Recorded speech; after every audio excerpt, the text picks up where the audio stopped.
classes. Lecture number is 5. Genetic code. The main heading is the Human Genome Project is called mega project because this project is very costly. Like करिए इसको। ठीक है, कुछ समझ में आया तुम लोगों को? कुछ नहीं समझ में आया होगा। चलो अब हिंदी में बोलते हैं। Human genome project is called mega project because मतलब होता है क्योंकि मनुष्य का जो जीन का प्रोजेक्ट इतना महंगा क्यों होगा, तो उसके पीछे राज है कि जो मनुष्य का जीनोम होता है, एक सिंगल ह्यूमन सेल, यानी कि एक मनुष्य के एक सिंगल ह्यूमन सेल में डीएनए का सीक्वेंसिंग करने का जो खर्च था ना, डीएनए सीक्वेंस का जो कॉस्ट था वो था यूएस डॉलर में। यूएस डॉलर समझते हो? डॉलर को ऐसे लिखा जाता है। एक बेस पेयर का खर्च $3 था पर बेस पेयर।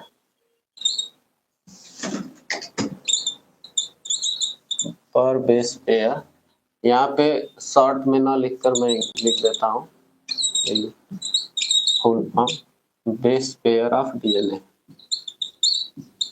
यानी कि जो डीएनए का एक बेस पेयर था उस पे खर्च होता था $3। यानी मनुष्य का जो फिंगर प्रिंटिंग वगैरह डीएनए सीक्वेंसिंग की जाती है, उसका इंफॉर्मेशन जो जुटाया गया डीएनए का एक बेस पेयर का, उसके ऊपर अमेरिका का जो डॉलर होता है $3 खर्च होता था। और हमारे इंडिया में $1 का खर्च जानते हो कितना होता है? कितना होता है? कितना? 80 नहीं है जी, 85 है। 85 रुपीज है। यानी कि हमारा जो रुपया है इससे 85% छोटा है। सोच सकते हो, हमारा 85 रुपया तो उनका 1 रुपया बनता है। और ये 13 साल का मेगा प्रोजेक्ट होने के कारण ही बहुत महंगा। 13 ईयर यानी कि 1990 से शुरू किया गया और 2003 तक ये सिर्फ ह्यूमन जीनोम प्रोजेक्ट का सीक्वेंसिंग करने में समय लगा 13 साल। ठीक है, और 13 साल सीक्वेंसिंग जब डीएनए का कर दिया गया, तब से जो है आज हम सभी का डीएनए का सीक्वेंसिंग कर सकते हैं। तुम लोगों का एक सेल्स को लेकर हम लोग तुम लोगों का पूरा कैरेक्टर निकाल सकते हैं।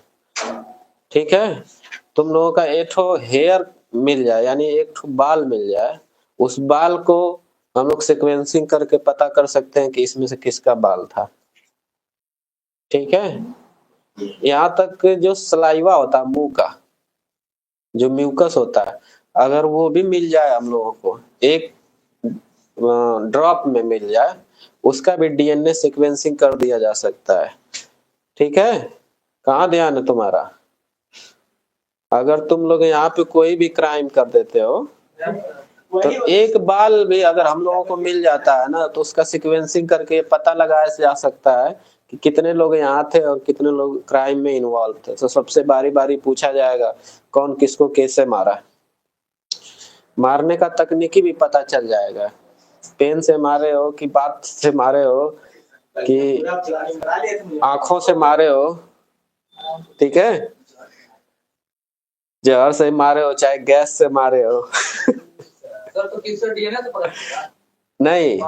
अरे भाई यहाँ पे क्या लिखा हो, एक सिंगल ह्यूमन का सेल, और एक सिंगल मतलब एक कोशिका के अंदर हमारा जेनेटिक मटेरियल होता है, यानी डीएनए होता है। और डीएनए का सीक्वेंसिंग जो किया जाता है, सीक्वेंसिंग करके ये पता लगाया जाता है कि उसके अंदर जो जीन है वो किससे मैच करते हैं। ठीक है, जीन के अंदर कैरेक्टर होता है, जैसे कि तुम्हारा कलर का कैरेक्टर जो होगा किसी जीन में रहेगा, तुम्हारे वो उस जीन का कैरेक्टर तुम्हारे माता पिता से मैच करेगा। ठीक है, ये इस तरह का सीक्वेंसिंग होता है।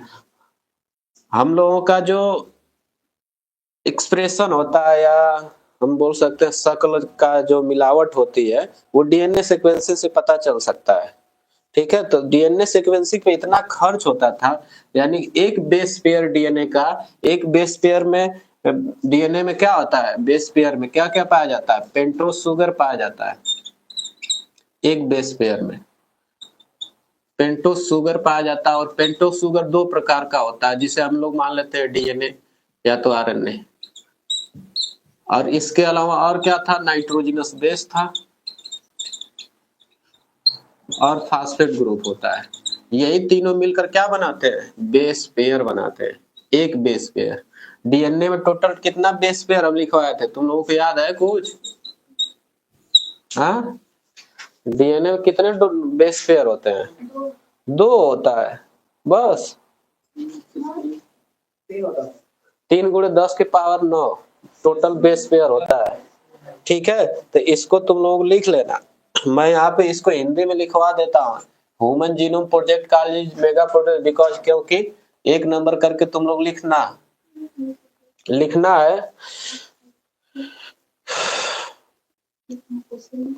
लिखना है कि मनुष्य के, वो सब नहीं लिखो, तुम लोग हिंदी में लिख लो, सही रहेगा, वो समझ में आएगा नहीं इंग्लिश में, है ना जी।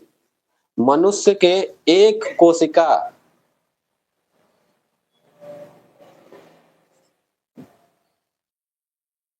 के अंदर लगभग 3 × 10⁻⁹ बेस पेयर पाए जाते हैं, बेस पेयर पाए जाते हैं। मनुष्य के एक कोशिका के अंदर 3 × 10⁻⁹ बेस पेयर पाए जाते हैं। दूसरी लाइन में लिखना, ह्यूमन जीनोम के तहत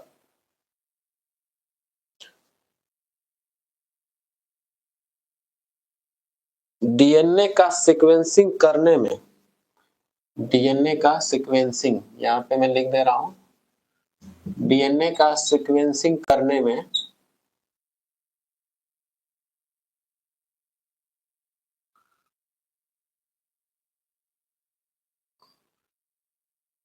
अमेरिका का, यानी यूएस भी लिख सकते हो, अमेरिका का $3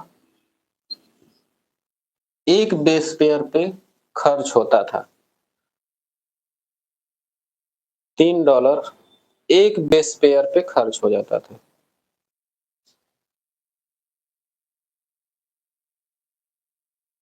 ठीक है, दूसरी अगली लाइन में लिखना है कि टोटल कितना खर्च हुआ है, यानी कि हमारा कितना टोटल बेस पेयर है, 3 × 10⁻⁹ है ना। तो टोटल हमारे इस हिसाब से इतने बेस पेयर में अगर गुणा कर दे $3 से तो कितना हो जाएगा, हाँ, 3×3 = 9, यानी 9 बिलियन रुपए खर्च हुए, बिलियन में। हाँ, इसका जीरो हटा दोगे ना, अगर इसको देखा जाए तो 9 × 10⁻⁹ ये हो सकता है, या तो 9 जीरो जिसके पीछे रहता है वो बिलियन होता है। जैसे 1 करोड़ में कितना जीरो होता है, 7 जीरो होता है। बिलियन के बाद मिलियन आता है, मिलियन के बाद बिलियन आता है। तो सही बताओ, एक बार जो देख लो, अगर 1000 की बात करें तो टोटल इसमें कितना जीरो होता है, 3 होता है। और 10,000 की बात करें तो 4 जीरो हो जाता है। और 1 लाख की बात करें तो 5 जीरो हो जाता है। और लाख के बाद करोड़ आता है तो 6 जीरो हो जाएगा, फिर 10 लाख होगा, फिर मिलियन होगा, फिर बिलियन होगा। हाँ, बिलियन होगा, फिर 10 मिलियन। हाँ जी, तो टोटल 9 बिलियन रुपए खर्च हुए थे। ठीक है, बिलियन में पैसा खर्च हुआ था इसमें। तो तुम लोगों को लिखना है डीएनए का सीक्वेंसिंग में कुल खर्च, डीएनए का सीक्वेंसिंग में कुल खर्च अमेरिकन $9 बिलियन हुआ था। यूएस 9, कुल खर्च अमेरिकन $9 बिलियन हुआ था। 9 बिलियन हुआ था। ठीक है। अब डीएनए सीक्वेंसिंग के ऊपर पूछा जाएगा तुम लोग के एग्जाम में ना कि कितना किताब लिखी गई थी। सिर्फ एक डीएनए का सीक्वेंसिंग करने में 3,300 किताब लिखी गई थी। हाँ, 3,300 किताब लिखी गई थी। 3,300 बुक। इतना बड़ा मेगा प्रोजेक्ट था ह्यूमन जीनोम प्रोजेक्ट। 13 साल तक लगा डीएनए के ऊपर सीक्वेंसिंग करने में कि डीएनए में क्या क्या कैरेक्टर उपस्थित होता है और किससे किसका मैच कैसे करना है। ठीक है। जैसे कि तुम्हारे बैंक का पैसा इसको लेना है तो ये कैसे ले सकती है। मान लो कि तुम यूपीआई इसको नहीं बता रहे हो, अगर तुम्हारे जगह ये अपना फिंगर लगाएगी तो नहीं मैच करेगा। ठीक है। कितना भी तुम्हारे जैसे ही क्यों ना, तुम्हारी बहन हो, माँ हो, भाई हो, पिता हो, ठीक है, कितना भी अंगूठा लगाओगे नहीं होगा जब तक तुम नहीं लगाओगे। तो इतना बारीकी से डीएनए का सीक्वेंसिंग किया गया है कि जिस व्यक्ति का रहता है वही ओनली उस पे फिंगरिंग कर सकता है। ठीक है। इसीलिए इतना ज्यादा बुक लिखी गई है डीएनए सीक्वेंसिंग के ऊपर। तो तुम लोग लिख लेना अगली लाइन में, डीएनए सीक्वेंसिंग करके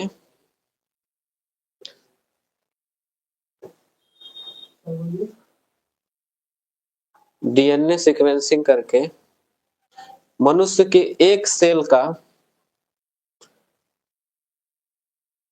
कंप्लीट इंफॉर्मेशन को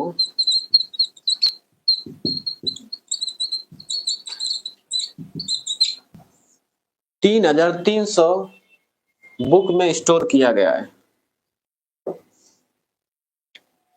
3,300 बुक में स्टोर किया गया है।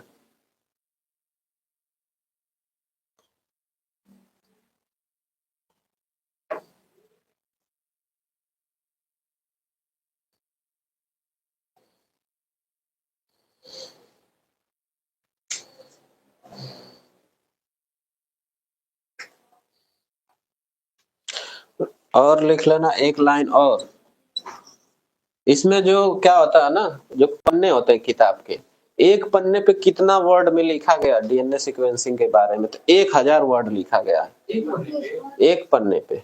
1,000 वर्ड। ठीक है। 1,000 लेटर, जैसे कि क होता है, ख होता है, ग, इस तरह का लेटर्स। लेटर्स को हिंदी में क्या बोलते हैं? शब्द, अक्षर बोलते हैं। 1,000 अक्षर लिखा गया एक पेज पे। डीएनए सीक्वेंसिंग में 1,000 लेटर्स को लिखा गया प्रति पेज। ठीक है। तो इस लाइन को भी लिख लेना तुम लोग, क्या पता कभी पूछ सकता है। लिखना है कि डीएनए सीक्वेंसिंग में उपयोग किए गए एक पेज पे, डीएनए सीक्वेंसिंग में उपयोग किए गए एक पेज पर 1,000 अक्षरों का इस्तेमाल किया गया है।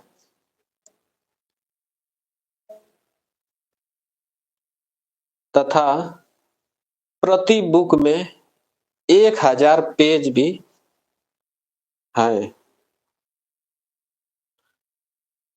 प्रति बुक में 1,000 पेज भी है। यानी कि 3,300 जो बुक थी ना, एक बुक में 1,000 पेज भी लगे हुए हैं। आप सोच सकते हो 3,000 बुक अगर रखना है यहाँ पे तो पूरा रूम भर सकता है 1,000 पेज के हिसाब से, या तो पूरा हाल भर सकता है। हाँ। तो इस धरती पे मनुष्य जहां जहां है उन सभी के डीएनए का सीक्वेंसिंग हो चुका है। और किसी का भी, बस जानवर का हेयर को न लाकर, इंसान का किसी भी हेयर को लाकर आप डीएनए लैब में ले जाकर चेक कर करके ये बता सकते हो ये व्यक्ति कहाँ का रहने वाला है। अमेरिका का किस महाद्वीप पे ये पाया जा रहा है और वो कैसा दिखने में लगता है, क्या उसका खान पीन रहा होगा, ठीक है, उसके फैमिली के बारे में आप पूरा इंफॉर्मेशन लगा सकते हो। लेकिन इन सब करने में बहुत खर्च होता है पैसा, ठीक है। तो ये इतिहास में साइंस के ऊपर डीएनए पे इतना खर्च जो कि देखने में नहीं लगता है, लेकिन इसके ऊपर बहुत खर्च किया गया है। तो ये सब जानकारी तुम लोगों को रहेगा तो अपने बच्चों को बताना कि डीएनए क्या चीज होता है। हम लोग का भी डीएनए नहीं लिया होगा ना। तुम लोगों का डीएनए नहीं लिया होगा मतलब हम लोग का भी डीएनए विज्ञान सर बताइए सर।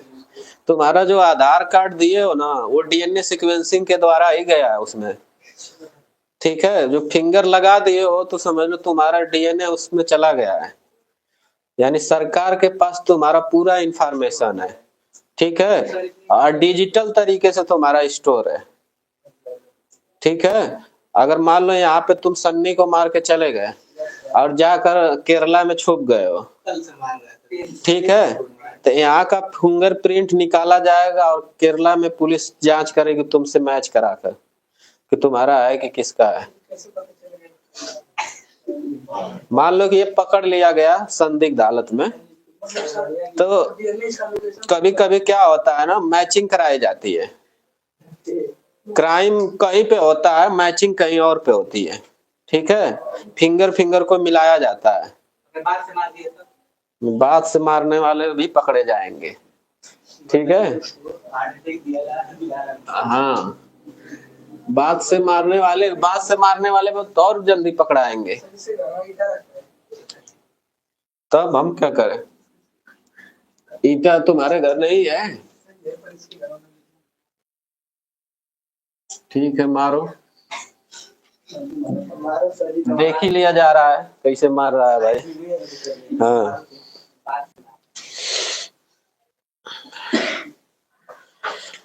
चलो नेक्स्ट हेडिंग करना डीएनए फिंगरप्रिंटिंग। नहीं, डीएनए फिंगरप्रिंटिंग नहीं करना है।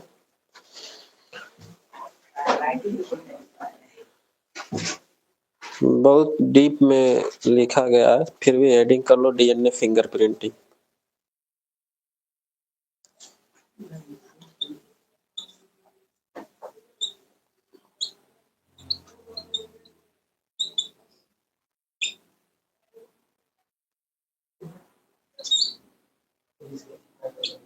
डीएनए फिंगरप्रिंटिंग, आजकल डीएनए फिंगरप्रिंटिंग करके नकली फिंगरप्रिंट बना दिया जा रहा है। क्राइम इतना आगे चला गया क्या जी, तुम कहीं और रहो और तुम्हारे नाम का राशन कोई और ले लेगा, हो रहा है ना। बस व्यक्ति जिंदा होना चाहिए। एक आधार पे सिम चल रही है। हाँ, वो तो तुम्हारे वजह से चल रही है। मान लो कि तुम ही हो और तुम रह रहे हो मुंबई में और तुमको राशन लेना है, घर वालों को देना है, तो तुम्हारा फिंगरप्रिंट आर्टिफिशियल बनवा दिया जाएगा। तुम ले जाकर डिवाइस पे लगा दोगे, उठा लेगा, बन जा रहा है। लेकिन ये काम जो है ना बहुत सीरियस क्राइम है, समझो कि एक तरीके का जो लोग इस्तेमाल कर रहा है वो चोरी से कर रहा है। शाखा वाले रखते हैं सर। हाँ, शाखा वाले ज्यादा ये सब काम करते हैं सब। अगर किसी का पैसा निकालना है तो इस तरह का इस्तेमाल कर सकते हैं। शाखा जितने भी सीएसपी चला रहे हैं बैंकिंग वगैरह का, उसका मालिक कहीं और है और जब दे दिए अपना फिंगर चलाने के लिए, ठीक है। जन सेवा केंद्र वाले भी ये काम कर रहे हैं सर।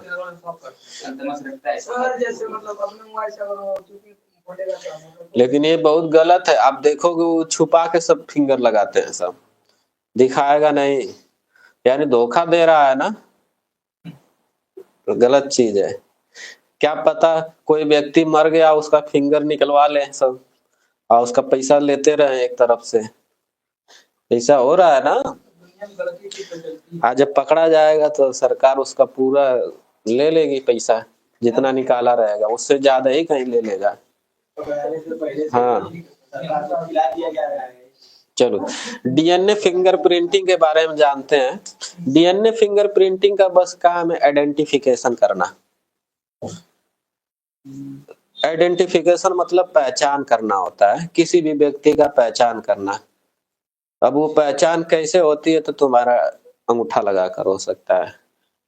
और सिर्फ हम लोग, ये जरूरी नहीं है कि आप हाथ का अंगूठा लगाएंगे तभी पकड़ाएंगे, पैर का अंगूठा भी लगता है। आंखों का जो आइरिस होता है उसका भी लिए स्कैनिंग की जाती है, उससे भी पकड़े जाओगे। किसी से नहीं मिल सकता है। क्या मिलता है? Face lock? उसके मोबाइल से लगा नहीं, ऐसा नहीं है। तुम तो अजीब बात करो। हमारा फेस लॉक इस्तेमाल करो मोबाइल का, अगर खुल जा रहा है तो मैं मान लूंगा। ये लगाता है, मेरे से भी खुल जाता है। हैं? तुम क्या पता, तुम उसका, तुम्हारा फेस से खुल जा रहा है, या तो ऐड हो गया होगा। अरे एक ही लगा है, ब्लड सेम लगेगा तब खुल जाएगा। तो मोबाइल लाओ तो थोड़ा चेक करो यार। अभी तो हम वेट करने गए। नहीं नहीं, ये टेक्नोलॉजी का फॉल्ट हो सकता है ना, किसी का सिक्योरिटी पर्पज न चीजें हैं। अगर मान लो हमारा फेस है और मेरा बाइक खोल देगा तो गड़बड़ ना हो जाएगा, टेक्नोलॉजी का गलत इस्तेमाल हो जाएगा। ऐसा तो नहीं होना चाहिए यार। ऐड होगा? अरे ऐसा कुछ नहीं होगा, ब्लड कभी भी सेम नहीं होता है। जिसका बेटा होता है ना उस, अच्छा, यहाँ पे बैठे हैं। किससे खुलवाए? इस शिवम से? लाओ हम भी देखें, उसमें फेस लॉक है जी। लाओ देखें। अरे यार, लाओ दो दो दो दो। इसमें फेस लॉक लगाए हो? इतना ही पकड़ रहा है। नीचे होगा तो पकड़ेगा। अरे गिरा है, लग रहा है हिल गया है। जो मेरा है तब का उसका खोल रहे हो? खुल गया है? अरे गधा, उसके सामने किया होगा फिर अपने सामने कर दिया होगा, खुल गया होगा। यही ना किया होगा, तो अपने पीछे हो ना। अच्छा, नहीं ऐसा कभी नहीं हो सकता है, ठीक है। अरे यहाँ पे डीएनए फिंगरप्रिंटिंग हेडिंग है ना, तो डीएनए फिंगरप्रिंटिंग का जो कार्य होता है आइडेंटिफिकेशन के लिए होता है, किसी का भी पहचान करना है, इंडिविजुअल व्यक्ति का, और उससे किसका रिलेशन हो सकता है, इसके लिए डीएनए फिंगरप्रिंटिंग कराई जाती है, ठीक है। तो एक लाइन में लिख लेना, डीएनए फिंगरप्रिंटिंग इस्तेमाल का इस्तेमाल आइडेंटिफिकेशन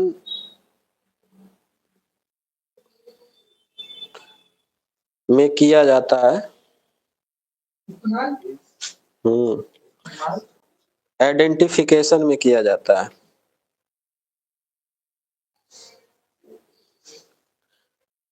दूसरी लाइन में लिखना, डीएनए फिंगरप्रिंटिंग की टेक्नोलॉजी को अलेक्स जेफरी ने डेवलप किया है।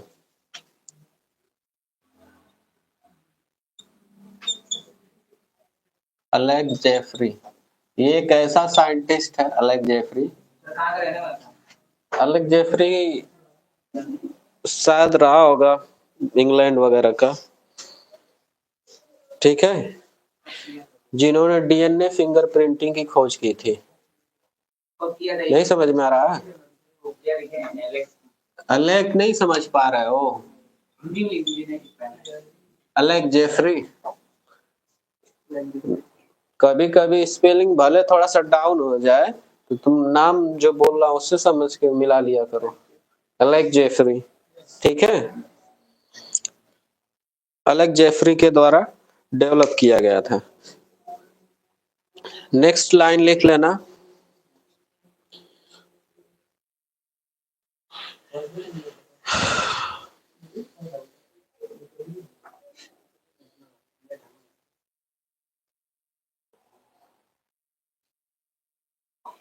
लिखना है डीएनए फिंगरप्रिंटिंग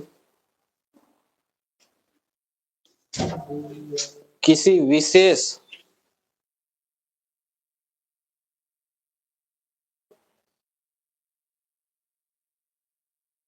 पहचान के लिए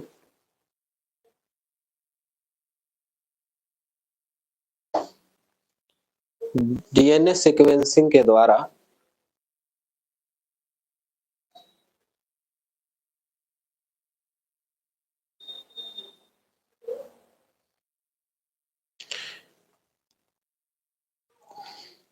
किसी भी क्राइम को डिटेक्ट किया जाता है तथा उससे संबंधित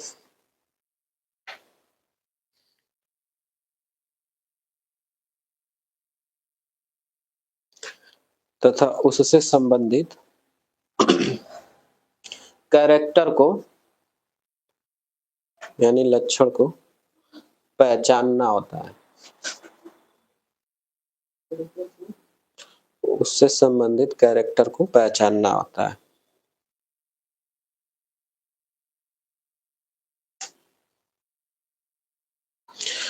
अब इसका यूज लिख लो। डीएनए फिंगरप्रिंटिंग का कहाँ कहाँ पे आप इस्तेमाल कर सकते हो, तो मुख्यतः 3 जगह इस्तेमाल करते हो। पहला इस्तेमाल कर सकते हो फॉरेंसिक इन्वेस्टिगेशन में। फॉरेंसिक इन्वेस्टिगेशन समझते हो? फॉरेंसिक का मतलब होता है, हिंदी तो मुझे नहीं पता है, फॉरेंसिक फॉरेन मतलब होता है अदर कंट्री ना। नहीं सर, मतलब कि जैसे कि आर्मी में पुलिस वगैरह होते हैं, वो लोग यूज करते हैं। फॉरेंसिक इन्वेस्टिगेशन एक ऐसा इन्वेस्टिगेशन होता है जिसमें आपका रिलेशन ढूंढा जाएगा किसी क्राइम से। जांच पर हाँ, उसको बोलते हैं फॉरेंसिक इन्वेस्टिगेशन कराना। हाँ, इस तरीके का मैचिंग कराना होता है कि मान लो कहीं पे ग्रुप मर्डर हो गया हो और आपका उसमें हाथ है कि नहीं है, तो आपका फॉरेंसिक इन्वेस्टिगेशन में डीएनए फिंगरप्रिंटिंग कराएगा। उस शख्स से के बॉडी पे जितने भी फुटप्रिंट मिले होंगे उससे आपका डीएनए फिंगरप्रिंटिंग का मैचिंग कराना होता है। यदि आपका उस पे मैचिंग होने लगा तो आप भी उस पे थे अभी, ठीक है, तो इसको बोलते हैं फॉरेंसिक इन्वेस्टिगेशन कराना। आप कहीं भी किसी भी कपड़े को छू दिए हो, किसी भी प्लास्टिक को छू दिए हो, चल दिए हो, ठीक है, या वहां पे आपका ब्लड का बूंद एक आध ड्रॉपलेट गिर गया हो, ठीक है, या आपका बाल गिर गया हो, उसका इन्वेस्टिगेशन करना कि किसका बाल है। कभी कभी ये भी हो जाता है कि आपका बाल टूट के कहीं गिर गया होता है, तो उस बाल को भी उठा लेते हैं सब क्राइम ब्रांच वाले और ले जाएंगे तो आपका डीएनए से मैच कराएंगे। आपके शरीर का बाल निकाल लिया जाएगा या कुछ भी निकाल लिया जाएगा, तो उसमें का जो डीएनए होता है उसका सीक्वेंसिंग पहले कर लिया जाएगा कि किसका डीएनए है, तो दूसरे बार बार सबको बुलाया जाएगा बारी बारी से किसका इससे मैच कर रहा है डीएनए सीक्वेंस। हाँ, टकला हो जाने से नहीं कुछ होगा, तुम हाथ को भी काट लोगे क्या? नहीं उतरेगा। हाँ, फिंगर सब जगह उतर जाता है। कुछ ऐसे ग्लव्स होते हैं जैसे डिस्पोजल ग्लव्स, उसमें देखोगे तो पाउडर लगा होता है। उसमें अगर हाथ को अगर लगाया जाए, जैसे फॉरेंसिक जांच में हम लोग इस्तेमाल करते हैं ऐसा ग्लव्स कि कभी कभी जो फॉरेंसिक जांच कर रहा होता है उसका भी फिंगरप्रिंट उतर सकता है उस पे, तो इसलिए उसमें अलग से ऐसा डिस्पोजल ग्लव्स होता है, उसमें पाउडर लगा होता है। हाथ को उसमें लगाओगे तुम्हारा फिंगर नहीं उतरेगा, प्रिंट नहीं उतरेगा, ठीक है, खत्म हो जाता है। तो इस तरह का उपयोग करना होता है, तो लिख लो तुम लोग। लिखना है डीएनए फिंगरप्रिंटिंग का उपयोग फॉरेंसिक इन्वेस्टिगेशन में एक टूल की तरह किया जाता है। यहाँ पे लिख दे रहा हूं, फॉरेंसिक इन्वेस्टिगेशन में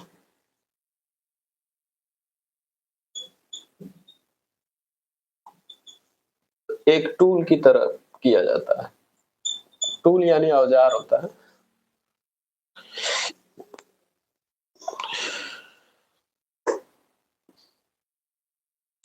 दूसरा इसका प्रयोग होता है जेनेटिक डाइवर्सिटी में प्रयोग करना।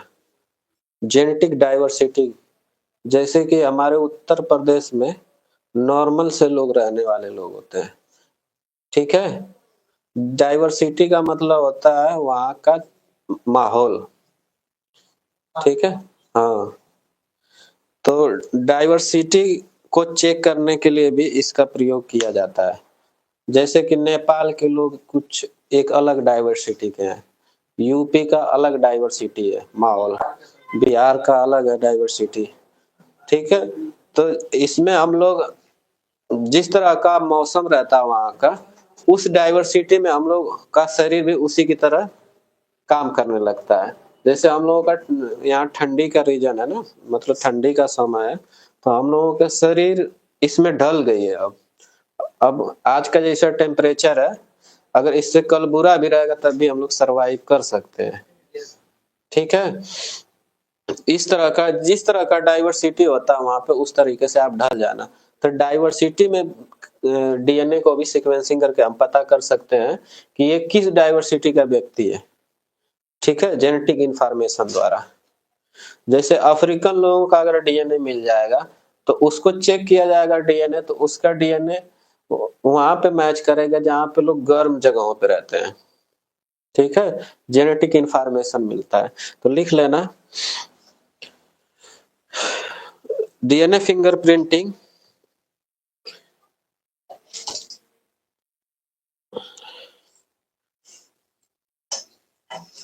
जेनेटिक डाइवर्सिटी की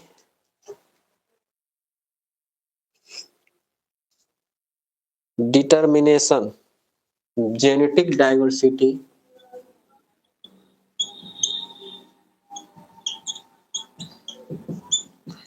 के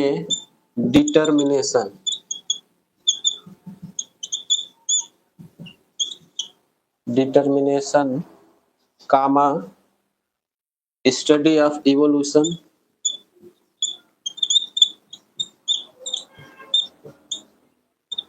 स्टडी ऑफ इवोल्यूशन का मतलब होता है जैव विकास आदि में प्रयोग किया जाता है। डिटर्मिनेशन मतलब होता है पहचान, और जैव विकास की पहचान या उसके स्टडी यानी अध्ययन में प्रयोग किया जाता है, ठीक है। कार्बन डेटिंग भी करना ये थोड़ा सा अलग मैटर बन जाता है। कार्बन डेटिंग जैसे कि कोई फॉजिल को पकड़कर उसका उम्र पता कर लेना, ठीक है, चला। कार्बन डेटिंग कभी नाम सुने हो तुम लोग? जैसे नहीं कहा जाता है कि आज से कई करोड़ वर्ष पहले धरती पे डायनासोर आए थे, तो उनको हम लोग कार्बन डेटिंग के द्वारा पहचानते हैं, डीएनए फिंगरप्रिंटिंग के द्वारा नहीं पहचानते। लेकिन कुछ चीजें हैं जिसको हम लोग जैव विकास का अध्ययन करके हम बता सकते हैं कि वो किस तरह का बिहेवियर का रहा होगा, उस समय का जो डीएनए रहा होगा, ठीक है, उस समय का जो व्यक्ति रहे। हाँ हाँ जी, सब पता चल जाता है, वो कार्बन डेटिंग से पता चलता है कि डायनासोर कितने फुट लंबा था, कितना फुट उसका हाइट था, क्या खाता था, कैसे मौसम में रहता था, और कहां से कहां तक सफर किया था। वो तो डायनासोर की कहानी ये है, इतना लिख लेना, आदि कर लेना तुम लोग। उसकी कहानी ये है कि वो जुरासिक वर्ल्ड के समय आया था। हमारे धरती पे बहुत सारे पीरियड है, उसको अलग अलग पीरियड में रखा गया है, तो उसी में एक टाइम आया था जुरासिक वर्ल्ड। जुरासिक वर्ल्ड में सिर्फ डायनासोर का राज था। जुरासिक वर्ल्ड को नहीं नहीं नहीं, उसी तरह सभ्यता से रिलेटेड है ये, ठीक है। जब सभ्यता हमारे धरती पे मनुष्यों का नहीं था तो उस समय जुरासिक वर्ल्ड चल रहा था। जैसे कि सतयुग, त्रेता युग, ऐसे कलयुग नाम दिया गया है ना, उसी तरह का ये युग था जुरासिक वर्ल्ड। जुरासिक वर्ल्ड में सिर्फ डायनासोर रहते थे और धरती पे सबसे बड़ा जीव उस समय का था डायनासोर। डायनासोर के बाद डायनासोर आए थे सब। डायनासोर के बाद आया था डायनासोर।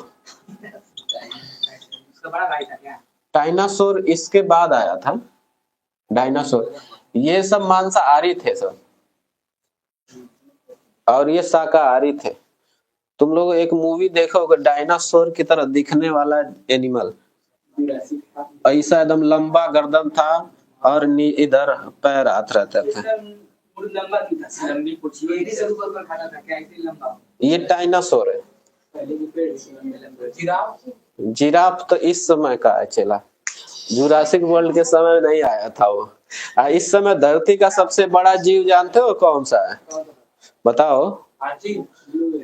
नहीं यार, हाथी क्या है, ब्लू व्हेल है।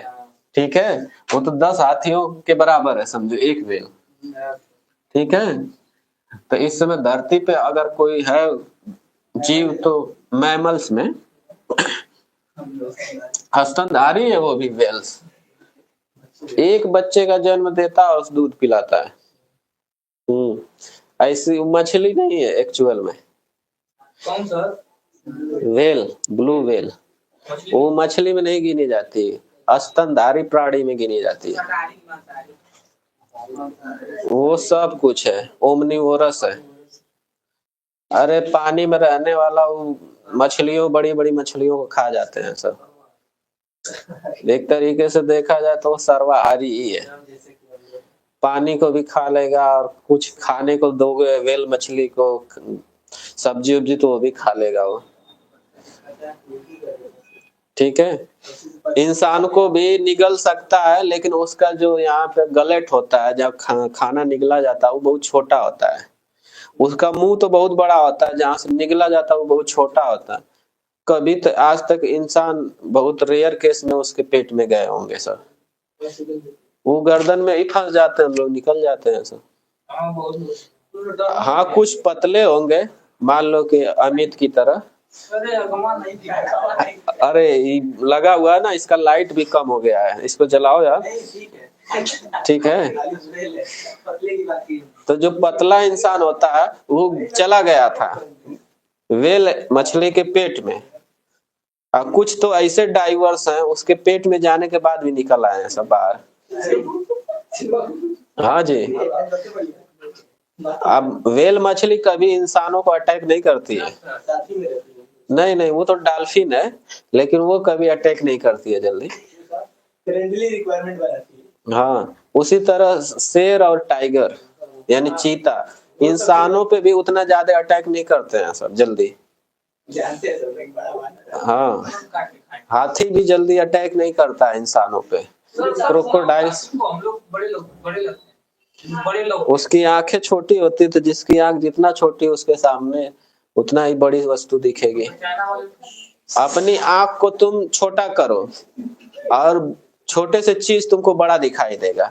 अब तुमको वहीं से बैठे एक चीज मैं दिखा सकता हूँ, तुमको एक काम करना होगा। मान लो तुमको कोई वस्तु नहीं दिख रही है और तुमको देखना है, ठीक है चला। हाँ व्हाइट पेज है। मान लो कि मैं यहाँ पे कुछ लिख रहा हूँ, ठीक है,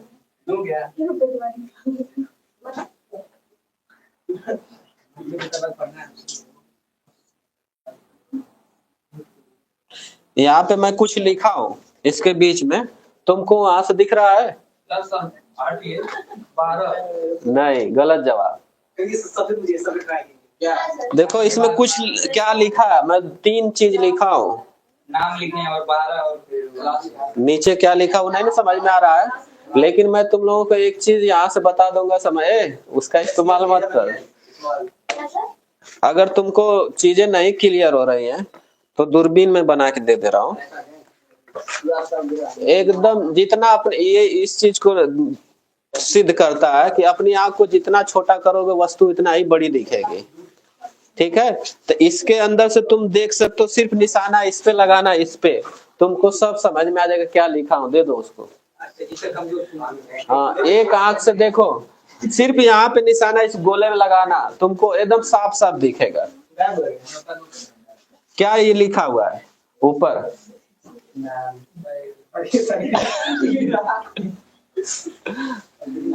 देखो इसमें गोले में क्या क्या लिखा हुआ है? हाँ, झूठ बोल रहा है। जरूर साफ दिखाई देगा। हाँ?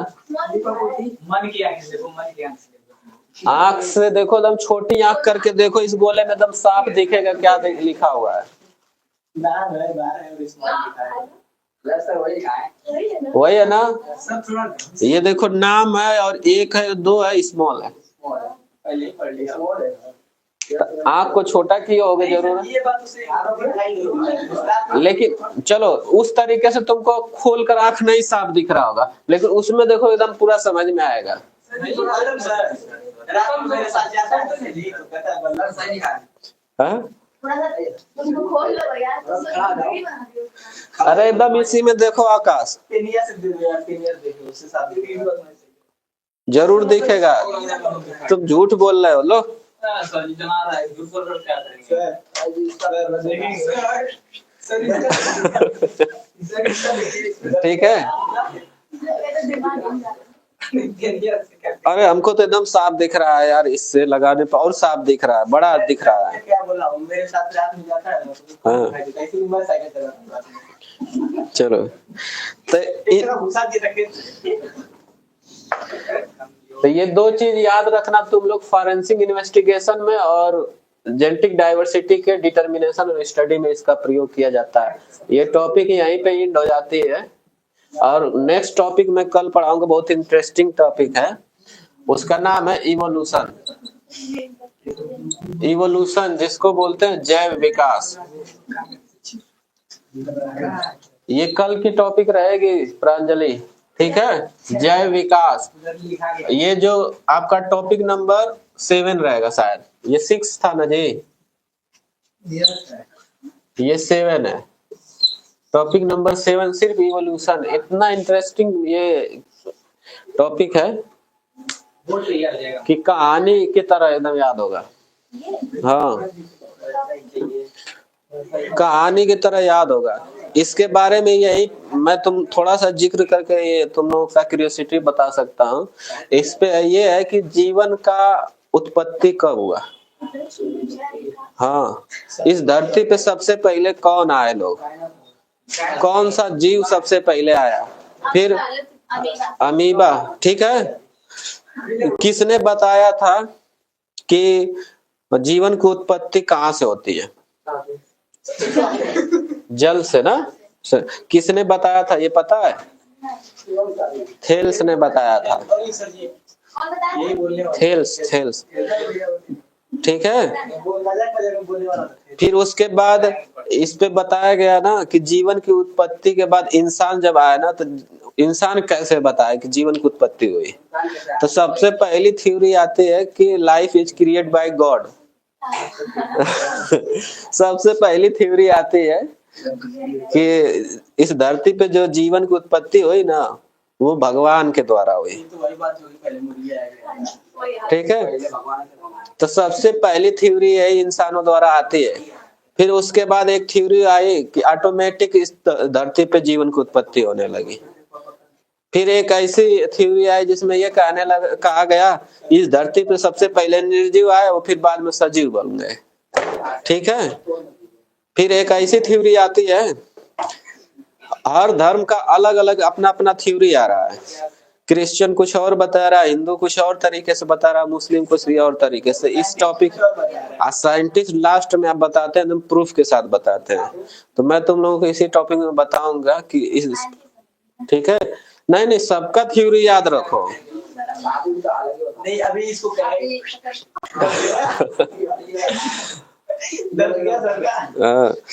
अभी देखो क्रिश्चियन धर्म में कहा गया है कि यीशु कोई थे ना, उनके भगवान, उनके द्वारा कहा गया था कि आदम बाबा के आदम दादी आई उनका, उन लोगों ने बीच में रिप्रोडक्शन किया, फिर वहां से जनसंख्या बढ़ते गई। हिंदू धर्म में कहा गया है कि इस सृष्टि का संरचना और उसकी उत्पत्ति ब्रह्मा द्वारा की गई है। तो ये थ्योरी इसमें है इस टॉपिक में। चलो आज का टॉपिक यहीं पे एंड कर दो। Bye bye, goodbye. Next class में मिलते हैं जैव विकास के ऊपर। जय हिंद, जय भारत। चलो भैया